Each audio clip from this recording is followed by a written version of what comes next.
What's going on, everybody? Welcome back to another night of Ryan's Radar. It is Thursday, February 8th.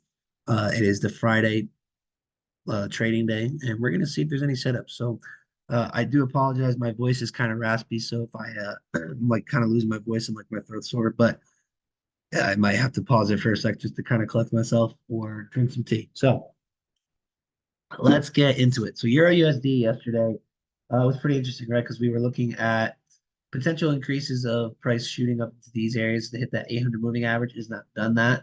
Instead, what it did was have a nice hard move during London session going into New York and induced all these sellers, right? Had a massive candle here right during the news, 7:30, I believe, right there. Yeah, 7:30 candle. Induced all these sellers back hit into the demand zones. This was a 1 hour, I believe. And I'll go over to the side here.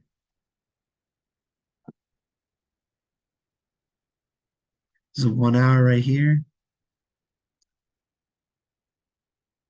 So yeah, it hit the 1 hour supply or demand and hit a 15-minute demand and then rejected it. Oops, sorry. Euro USD.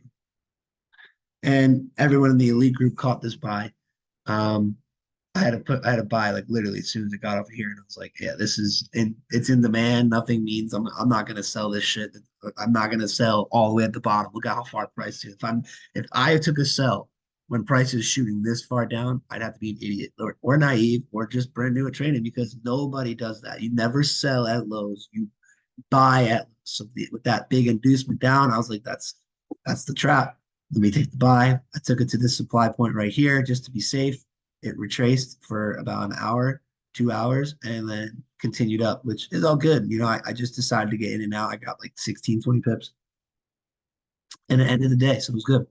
Um, Now the question is, what do we expect here? So from my experience, what I've seen when price is shooting down and immediately reverses in the same day, price usually continues. And I can say that because there has been so many times where I've seen price form a high, break this down here, break the low from right here. So we got a low, break of structure, trend line, and then price pulls back, and then I sell. Right? Everyone thinks it's maybe a potential head and shoulders, but it's too low for it to be a head and shoulder to the downside. You have to zoom out and like look like this is a W. That's a first level push, didn't break here, but it came back down, retested demand, and now it's going to shoot up again. So that's why I think we're going to be bullish on EU. The question is, though, what's it going to do first? Is it going to consolidate and then make its move to these higher supplies? Or is it going to drop first, hit the demands, then go up? Or even crazier, is it going to drop, break the demands, come back, retest supply, and go down even farther? Right. So these are the things we got to figure out come tomorrow morning. Right. This is too soon to tell. Here are the zones for those of you that trade Asian or London session. There is CPI news at for the euro at 1 a.m. Central. So you guys can convert that however you need to. But there should be some sort of movement tomorrow. If there's not any movement, I'm not taking any trades. There's no point. I broke even on the day. I did catch some. I caught this buy on EU, but I took a couple other trades that were just I was too late to it, and they were traced a little bit in the wrong direction, so I got out. So it is what it is. But let's see what we're doing. I believe based on what I've known from past experience that we're going to see price push up. So let's be bullish on it. Be careful. It could drop first, then go up. Don't just buy it. Or you can just let it break the structure and then we can look for pullbacks to go even higher. GBPUSD, kind of the same thing. Notice the big push down, price reversed. A lot of people are definitely wanting to see price kind of do something like this where it pull back, made a high, and then it kind of like does something where it hits and then drops back further. But if you look at it, it broke structure here. Didn't break these structures here. It's in supply.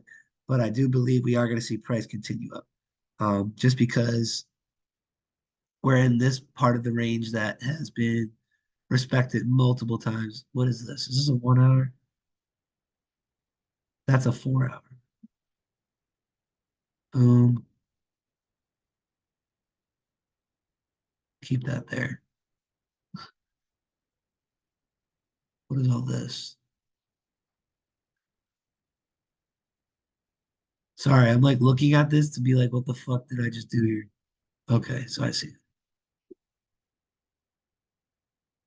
right there. Okay, so for GU, I'm still bullish. I think that this whole move is an enticement to get people to sell. I think we're going to see price push up a little bit more before it does anything. And I want to see it because look how big this drop is. This is NFP last week, right? So this is a week from tomorrow.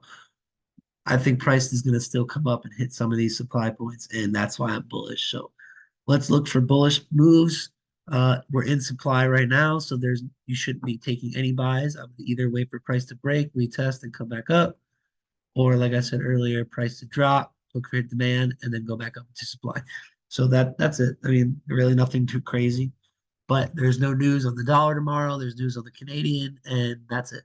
So if you trade the Canadian, the US CAD, and you're taking in the points that I'm saying, utilize it the right way. Don't risk too much and rock it out. Make some money. Talk to you guys next week. Everyone have a great weekend. Peace out.